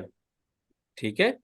Ji I hope वहां पे natural resource define कर रहा है, और extractive business में वो बता रहा है कि जी नेचुरल रिसोर्स को अगर आप जमीन से निकालते हैं, ठीक हो गया, या उसको एक्सप्लॉइट करते हैं, तो वो जो बिजनेस कहलाएगा वो एक्सट्रैक्टिव बिजनेस का कहलाएगा। बिल्कुल ठीक है सर, ठीक है। बिल्कुल अब मैंने बिल्कुल। एग्जांपल दी ओजीडीसीएल की आपको ना, पाकिस्तानी ठीक है। कॉन्टेक्स्ट में ओजीडीसीएल क्या करती है कि वो एक्सट्रैक्टिव बिजनेस करती है, वो जमीन में से जो है ना ऑयल और गैस को निकालती है। ठीक है। बिल्कुल उसके ठीक है। बाद एक और चीज आ गई, वो क्या है? Non extractive natural resource business. अब वो चीज ऑयल गैस या जो भी चीज है वो तो जमीन से तो आपने निकाल ली, एक्सप्लोर कर ली, अब उसके ऊपर कुछ फर्दर बिजनेस भी है, यानी उसमें कोई फर्दर एक्टिविटीज होनी है। वो क्या एक्टिविटीज हैं? द बिजनेस और बिजनेस एक्टिविटीज ऑफ सेपरेटिंग, ठीक हो गया, treating, refining, processing, storing, transporting, marketing और distributing the natural resources of the state. ठीक है। बिल्कुल ठीक है। बिल्कुल तो ठीक वो है। अब मैं इसको हमने ओजीडीसीएल ने ऑयल निकाला, ऑयल निकालने के बाद उन्होंने इसको भेज दिया अटक पेट्रोलियम, अटक रिफाइनरी में। बिल्कुल है, बिल्कुल। अटक रिफाइनरी ने उसको रिफॉर्म किया, उसको रिफाइन किया, ठीक हो गया। तो वो क्या बना? वो non extractive natural resource business बन गया। उसके बाद उसने वो जो रिसोर्स था जो बना, जो नेचुरल रिसोर्स था, वो कन्वर्ट हो गया, रिफाइन हो गया। अब उसके बाद वो पंप पे बिका पेट्रोल की सूरत में। ठीक, बल्कि इससे पहले कर लें, वो एक ट्रांसपोर्टेशन का आंसर हुआ। रिफाइन होने के बाद जारी बात है उसने कहीं ट्रांसपोर्ट होके किसी जगह पे जाना है, तो वो ट्रांसपोर्टिंग का बिजनेस आ गया, वो भी non extractive natural resource business में। इसी तरह फिर मार्केटिंग एंड डिस्ट्रीब्यूटिंग, जैसे पीएसओ है, ठीक हो गया, शेल है, ठीक है, और काफी कंपनीज हैं जिनको हम कहते हैं ऑयल मार्केटिंग कंपनीज, ठीक हो गया, ओएमसीज। ओएमसीज ने के क्या होता है कि उनके पंप्स होते हैं और वहां से वो जो रिसोर्स होता है, ठीक हो गया, पेट्रोल डीजल, उसको वो क्या करते हैं? सेल करते हैं, डिस्ट्रीब्यूट करते हैं। ठीक है। तो वो भी किस में फॉल करेगा? Non extractive natural resource business में। आई होप आपको क्लियर जी सर, अंडरस्टैंडिंग क्लियर हो होगी। गया। Thank you, thank you. जी मुस्तफा समद, आपका क्वेश्चन है, प्लीज बताएंगे। सलाम सर, आवाज आ रही है सर? जी बिल्कुल आ रही है। सर मेरा सवाल ये है कि यहाँ पर जो एक चीज आई एग्जाम्प्ट पर्सन, आप यहाँ पे आपने कहा कि जो पर्सन हैं फ्री जोन पे भी हैं या जो भी बात है, उसका एक थ्रेशोल्ड है 3,75,000। मैं एक हम्म एग्जांपल सेट करता हूँ कि एक बंदा अगर ट्रेडिंग भी कर रहा हो, रियल एस्टेट का भी वहां पे काम कर रहा हो, हम्म एग्जाम्प्ट एक्टिविटी के भी अंदर कहीं ना कहीं वो फॉलो हम्म। करता हो, तो क्या वो क्लब होती है इनकम, या एग्जाम्प्ट एक्टिविटी की इनकम अलग हो जाती है और दूसरी चीजों को ऊपर अलग अलग उसको कर दिया जाता है, या सर जी, ये वो तो बड़ा क्लब एक करके? मैंने मुस्तफा सर, बड़ा आपका जबरदस्त क्वेश्चन है कि आप मल्टीपल एक्टिविटीज कर रही हैं, जी ठीक सर। हो गया। अब वहां पे जहाँ मेरा जो नॉलेज है उसमें ये है कि जो फ्री जोन की एंटिटी होती है वो सिर्फ फ्री जोन के अंदर ही काम करती है, ठीक हो गया। तो लेकिन अगर आपके क्वेश्चन को हम एलेबोरेट कर लें, उसमें क्या है कि जी इसमें जो है ना फ्री जोन यानी वो रियल स्टेट में भी काम कर रही है। मैं इसको थोड़ा सा मॉडिफाई कर लूँ अगर आप इजाजत देते हैं Mustafa.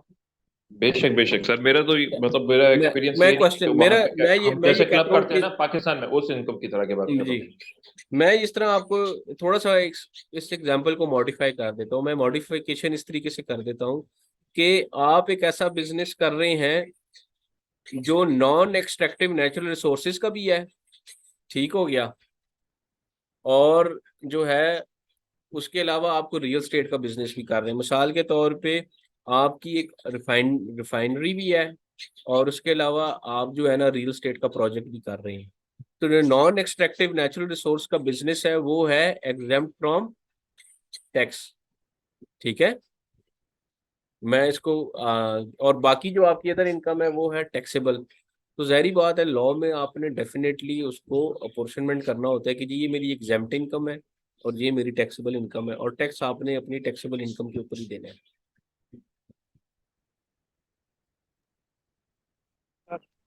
Okay sir, thank you, समझ में आ गई बात। जी, किसी का कोई क्वेश्चन है तो हम उसको ऑब्लाइज करते हैं, अदरवाइज फिर आज का सेशन अगर हम इजाजत दें तो इसको कंक्लूड करें। एक क्वेश्चन है सर, एक जी क्वेश्चन जी है। जी जी। एक छोटा सा बड़ा सिंपल सा क्वेश्चन है। अच्छा सर, अल्लाह खैर एक करे सर, सिंपल क्वेश्चन जो होते हैं बड़े कॉम्प्लेक्स हो जाते हैं।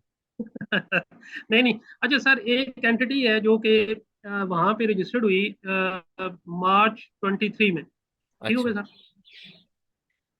अब उसने अपना बिजनेस स्टार्ट किया, कंटिन्यू किया, तो अब जो उसका पहला टैक्स ईयर होगा जिसकी उसने अपनी रिटर्न फाइल करनी है, हम्म।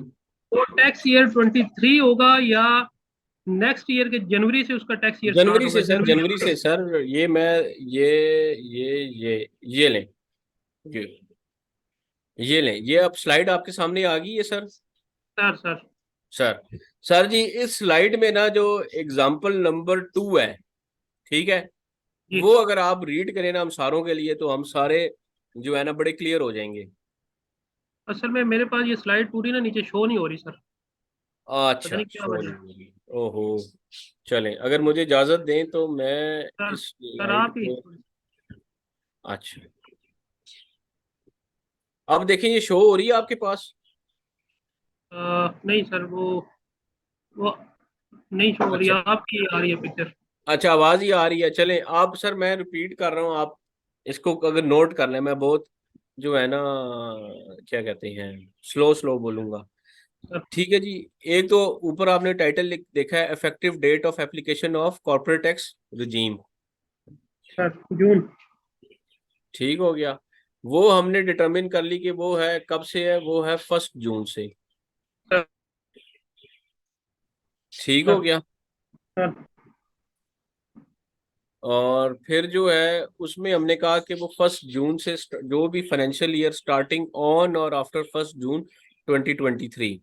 अब जिस तरह जी मैं इसकी एग्जांपल नंबर बी, आप business that has a financial year starting on 1 January 2023 and ending on 31 दिसंबर 2023। ठीक हो गया। अब सर। आपने मुझे क्या कहा कि आपका आपने जो एंटिटी है उसका फिस्कल ईयर कब से स्टार्ट हुआ? नहीं, एंटिटी रजिस्टर्ड कराई मार्च 23 में, सर और उसका मार्च में होगी ना। फिजिकल ईयर होगा जनवरी टू दिसंबर। जी बिल्कुल।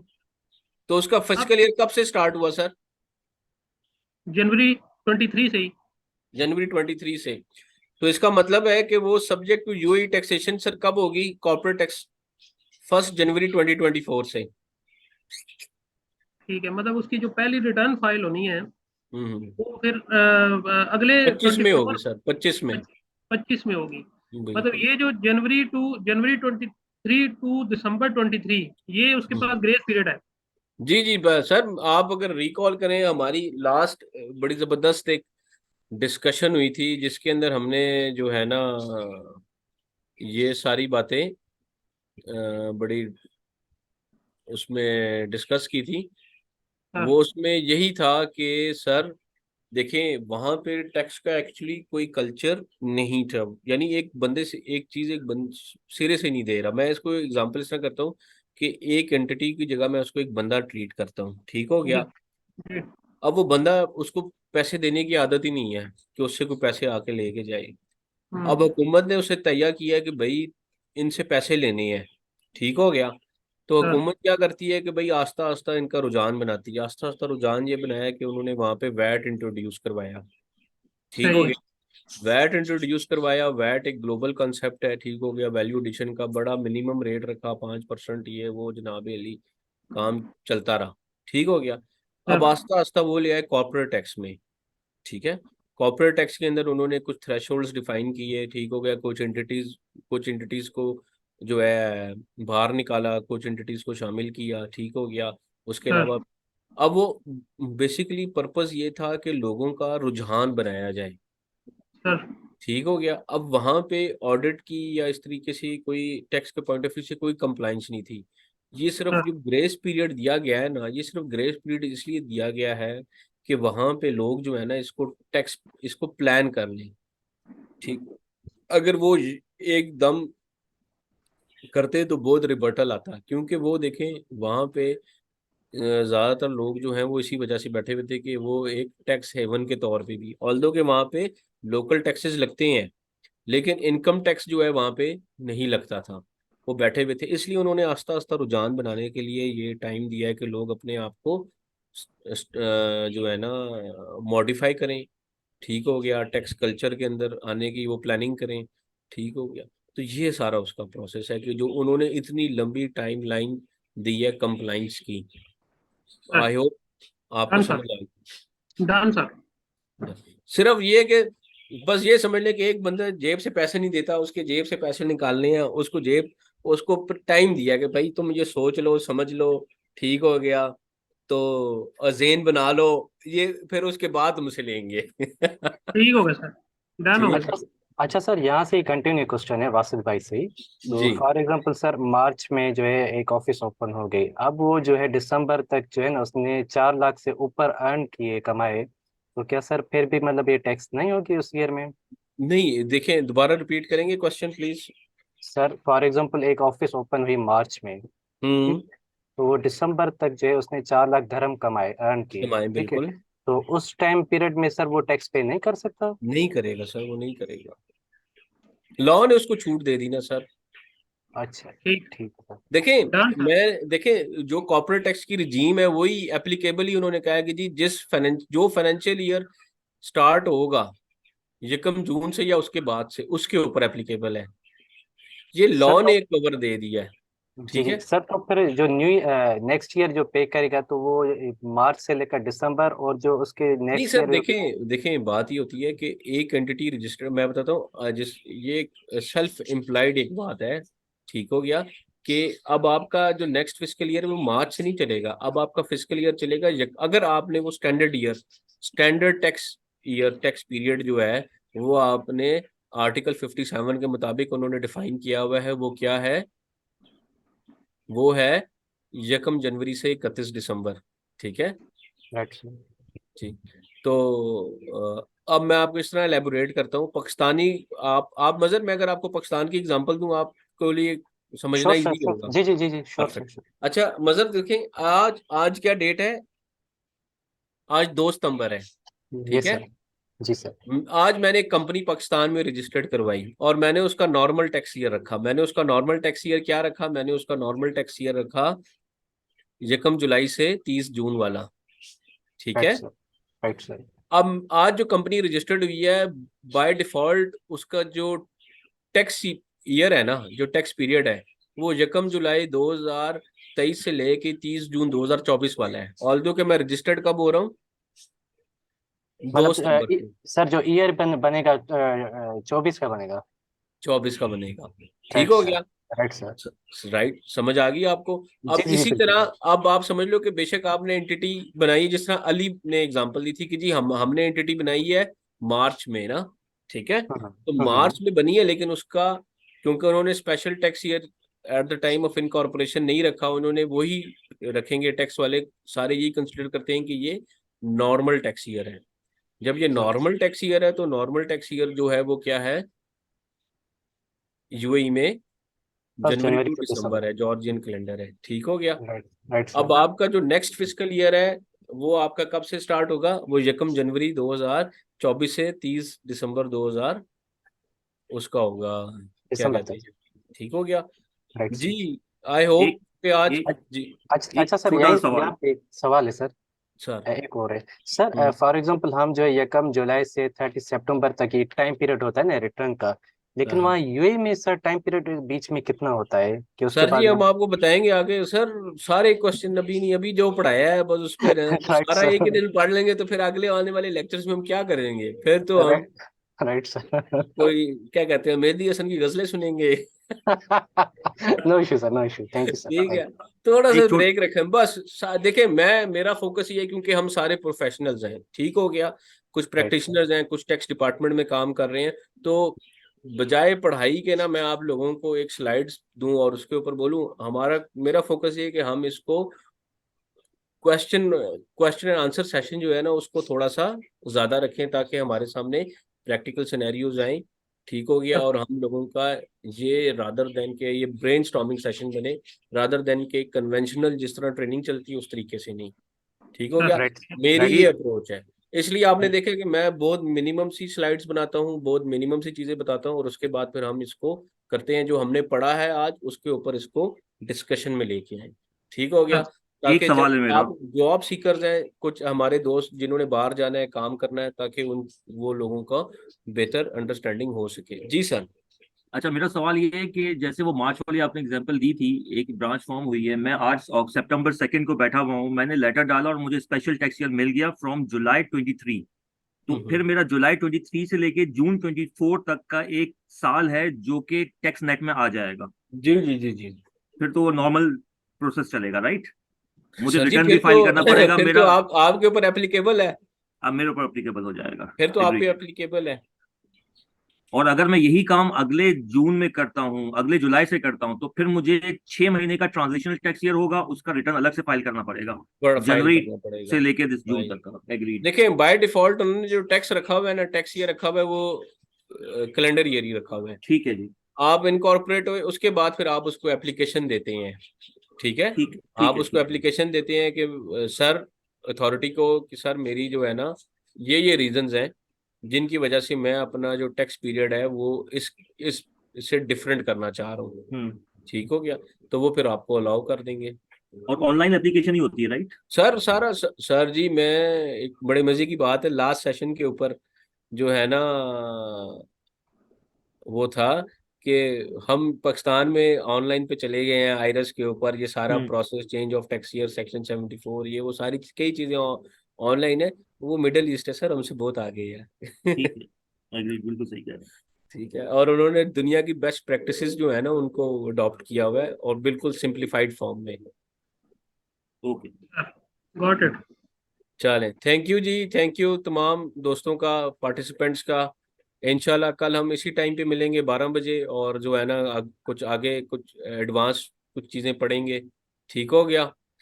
Sir thank you sir, thank you very much. Lecture sir share कर दीजिएगा प्लीज। जी। जी, लेक्चर्स की स्लाइड्स आपको मैं अभी जो हमारे कोऑर्डिनेटर हैं उनके साथ मैं शेयर करता हूँ, वो ग्रुप में आपसे शेयर करते हैं। Sir thank you thank you so very much, much. Sir और थैंक यू। अपॉलॉजीज के उधर। अल्लाह सर थैंक हाफिज। यू। अल्लाह हाफिज।